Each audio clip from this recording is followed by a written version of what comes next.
panibagong araw at panibagong video na naman by Inday Joanna. So, andito na nga si Dong Franco Dive at we have a bad news. If nakakasubaybay kayo sa amin since dumating ako sa UK, for sure ay makikilala niyo siya. Fortunately, pumanaw na po si Auntie Pet. So, the reason why andito si Dong Franco na supposed to be second week of June pa siya pupunta kasi wala na po si Auntie Pet. Since last week, nagluluksa po kami, especially Dong Franco and his family. Kailangan nga pumunta ni Dong Franco dito kasi nga umattend sila ng funeral kahapon, pati na din si Mama Chris. Hindi nyo man nakikita dito dahil pero grabe talaga yung lungkot. Nagluluksa ni Dong Franco kasi sobrang tagal niya nakasama yung auntie niya, mga 20 years ata. And if nakafollow kayo sa YouTube days namin, nakitira din kami sa bahay nila auntie for like 1 year. Kahit ako alam ko kung gaano siya kabait, gaano niya kami trinatong parang mga anak. Pero sabi nga nila, life is temporary, but the memories that we created with the people we love are forever.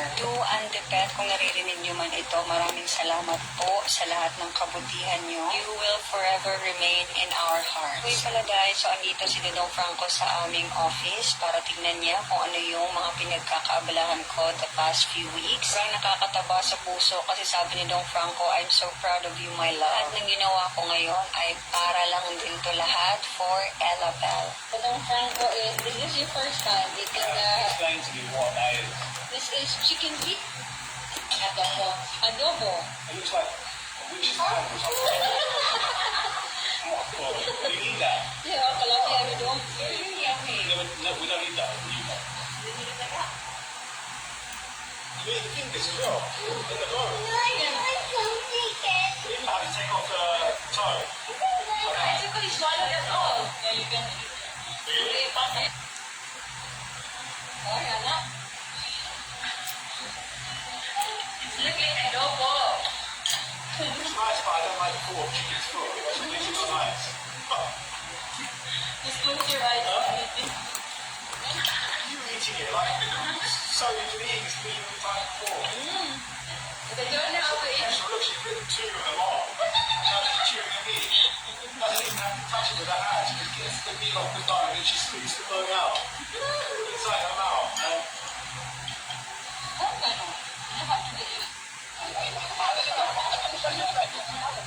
Nalimutan eh. Ako hindi ko masunod kay late invite. Dapat decline. Late invite ka line. Oo, kamay na lang.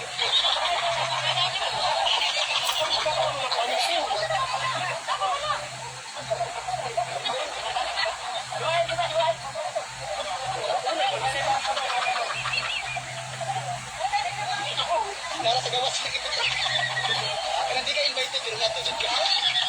Ay, sis. Ami inom ko. Katong sakto god ay katong kasalo, marumawat na ko to.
Mga boss, gusto nyo bang pumaldo? I-click nyo lang ang link sa baba.